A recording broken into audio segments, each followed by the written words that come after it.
Welcome to Subramani.com. I'm going to talk to you about decades of compounding. And once you read Malcolm Gladwell, you realize that you get obsessed about saying, what have I done for 10,000 hours? Two things which I've definitely done for 10,000 hours is eating and sleeping. And I'm sure I must be awesome at that. I think that's the only thing which I've done for such a long time. But then I thought and said, haven't I invested for that much time? And the answer is yes. 1979 is when I started.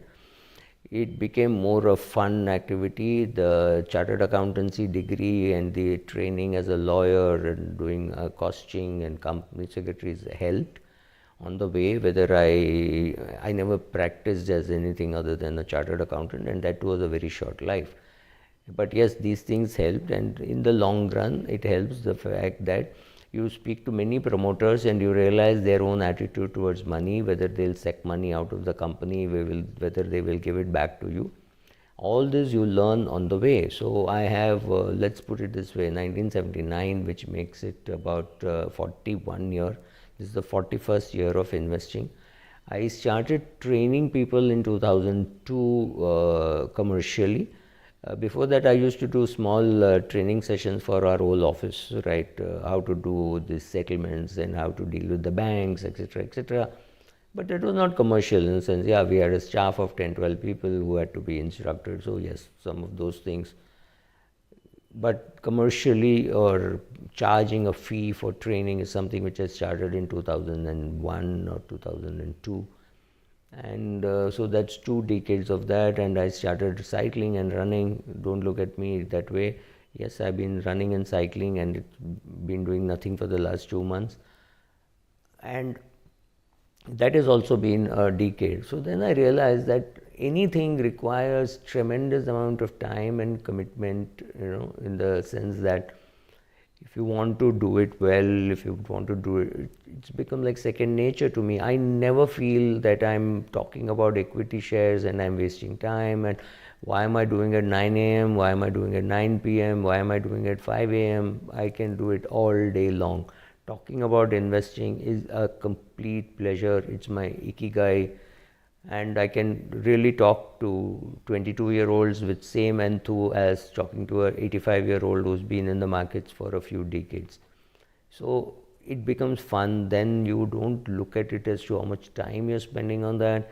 You get better and better because of experience. You get better and better because you maintained a diary and you wrote down what the mistakes you made, right? A blog is very useful, which it records all my mistakes, all the things that I've done in the past, which some good, bad, ugly. As long as the good, bad are far greater than the ugly ones, life is good. But remember, compounding works everywhere, whether it is experience, whether it is your diet, whether it is your investing.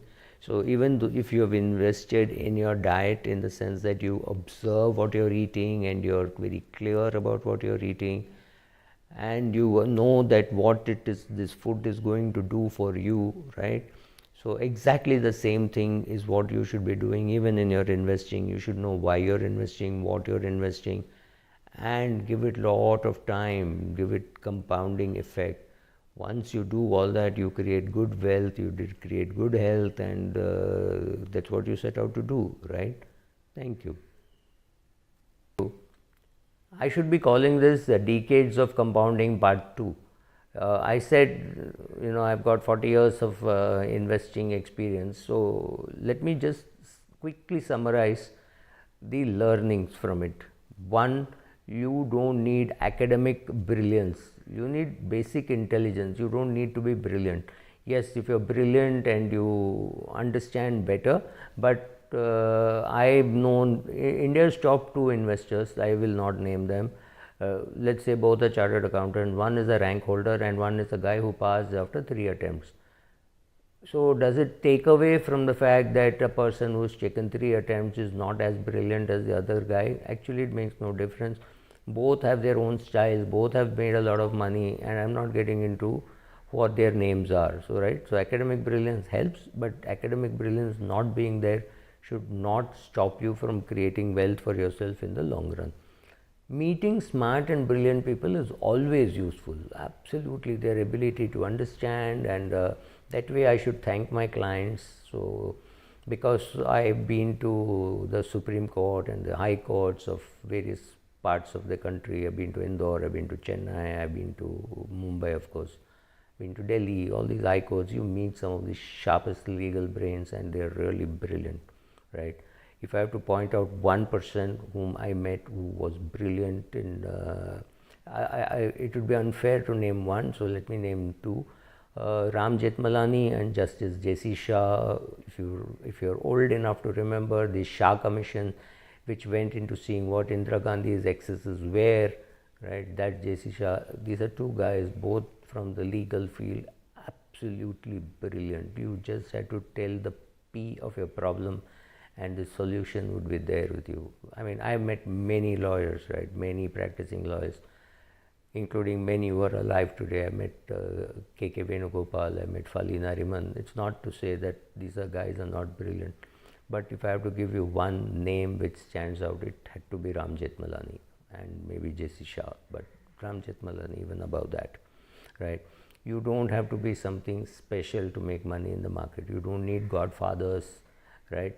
Shah Rukh Khan made a career for himself in the same film industry where people with godfathers struggle. Ditto for equity markets. People who are today with net worth of 10,000 crores plus, most of them have created almost all the wealth by themselves. Some with listing, some without listing, right? That's not funny, that's huge. Some of our fund managers have created that much kind of wealth for themselves and much more wealth for their investors, right? So they have created wealth. I mean, Deepak Parekh is another name which comes to mind, saying, I don't know whether that man is brilliant, but the kind of wealth he has created in terms of upwards of 100 billion US dollars is not something small, right? As to be a good investor, the CA degree is extremely useful, and I'm not saying it is the only degree which is useful. I'm sure an engineering degree mapped with an MBA could be useful, but if you want to make you're investing your career and you're young and you're 15, 16 and your dad or mom has asked you to look at this video, believe me, the best degree to get is the Chartered Accountant's degree. Go and get the CA degree. In the meanwhile, if you also get your CFA degree, that's great. Beyond that, you don't need, but if you must, then go and get an MBA, preferably get it from some university abroad.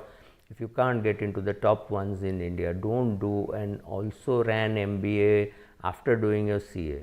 Either you go to IIM Ahmedabad, go to ISB, when I say IIM, I mean Ahmedabad, Bangalore, Calcutta, Kolkata, however. So the old ones, XLRI should be good, right? So go somewhere, learn the skills, meet good, smart, intelligent people. If you don't get into some of the top ones, maybe going abroad might make sense, but that depends on your budget. But a degree is always useful. You have to be smart enough to coordinate between tax consultants, lawyers, etc., etc. So having a good tax-based tax knowledge makes sense. You understand what it is to have book losses, unbook losses, carry forward losses, set on, set off, the clubbing provisions. You need to understand all that, especially if you're going to be in the advisory space. If you're just going to be a good investor, none of the tax provisions don't matter. You earn money, you pay short-term capital gain. You earn money after a long time, you pay long-term capital gain, and you pay income tax on dividends. That's not very difficult to understand. But yes, you can understand some of the shenanigans of what Indian promoters do for taxation. It's always nice to know. I have nothing against Indian promoters, because if you have to deal with the government of India, you need to be an Indian promoter. You can't be a very trusting person and then suddenly be shocked by the kind of things that the government is capable of doing, right? What you are, where you are, all that depends and all that defines your luck. We underplay the role of luck. If I had not stayed with the good Jews of Ghatkopar, I would have still been working in some PSU bank as a vice president or general manager, whatever, constantly obsessed about मेरा bank बंद हो जाएगा तो क्या होगा, constant worry. I would have done that. So my father shifting to a better location, completely better location, I would say, from an investment point of view, that helped, and that was luck. Make more friends than enemies, because friends are going to help you. When you have friends, friends will do businesses, you will benefit by their businesses. Go and meet their people. Some of the best brains today working in the investment fields are way younger than me. They must be in their 20s or at best in their 30s, and there is amazing amount of learning that I can learn from them, especially when I'm sitting with them and seeing them raise funds. It's amazing some of the amount of money that some of these kids can raise. Somebody trusts them on their Excel sheet and their passion to put 20 crores, 30 crores. I think it's amazing. I have never tried anybody to invest into my business, but I thought that was amazing. In my whole career, I must have met upwards of 5,000 doctors and 20,000 IFAs, and common men should be at least 10,000. I filed IT returns, I've done investment planning, I've given advice. Now I'm just into blogging and training. I do 2-3 types of training, and that's about all. So choose your clients smartly. Make sure that you don't have bad debts. It's the worst thing that can happen. Take care of your health. Be obsessed about your health. Be obsessed about what you eat. Don't look at me that way. I have no control over what I eat. So yes, you will also have, going forward, you will have decades of commitment. You will constantly be looking at what you want to improve at. So at this age, what do I want to improve at? I want to be smarter while eating. I have to be better while exercising. I have to be better at keeping in touch with people. I want to simplify my portfolio. Yes, I will have my equity portfolio. My equity portfolio is going to be another 10-12 years by the time I'll shift to an index fund. Simply because as a person ages, the ability to understand and manage complexity will keep reducing, right? So 70, 72, 75, whatever be the age at which you want to simplify your portfolio, or you find somebody who is going to manage it, younger kid, older kid, whoever, your kid is going to manage, you trust the kid anyway, so sit with the kid, teach, and do that, or find a friend's kid. Anything is perfectly possible.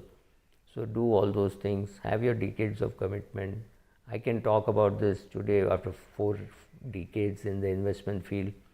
One day when you have 4 or 5 decades in the investment field, you will look back, make sure you look back proudly. Thank you.